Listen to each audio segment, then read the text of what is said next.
this is the SR method to building passive income from property.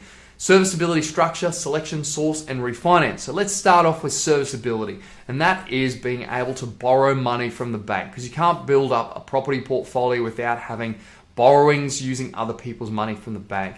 And if debt scares you, don't worry, I've got a section on debt and overcoming that fear of debt.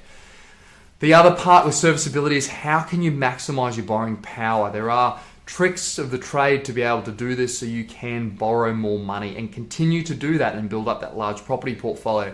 Step 2 is the structuring. Structuring is key. You can't buy property in your own name. Now, there are exceptions to this rule. Might be your own home where you get the tax advantages. You might get first homeowners grant where you get the free money from the government. They give you some tax incentives with stamp duty.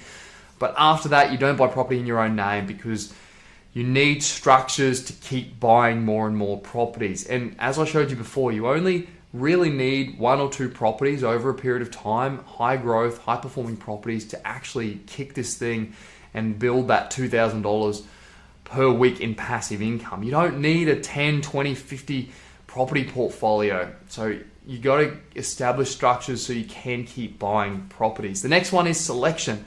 There are 3 essential rules that I abide by with selection. The first one is location, second one is amenity, third one is character and quality. Location is primary, but it's location based on the data analysis.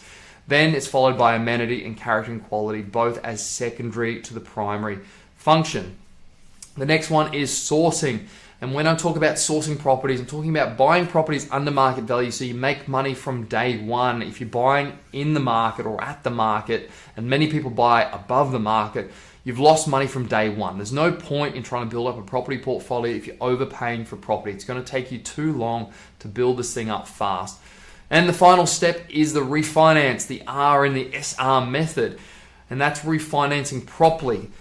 And when I talk about refinancing, I'm talking about separate loans to withdraw the money as cash. So let's just say you own your own property or you own an investment property and you've got some cash in that property that you can access. So you pull that cash out of that property, you sit it out in a separate bank account, and then you use that cash to buy the next property and the next property. You don't go and use that cash to buy a new car or a new watch or a holiday. You use it to keep building up this property portfolio, because you can buy a number of holidays, a number of cars in the years to come once you've worked this thing out and once you keep building up that property portfolio. So you use one property to then leverage by the second and third properties, and that's how you build up a property portfolio. But again, you've got to get the structuring right. Now, if I've just completely overwhelmed you with information, fantastic.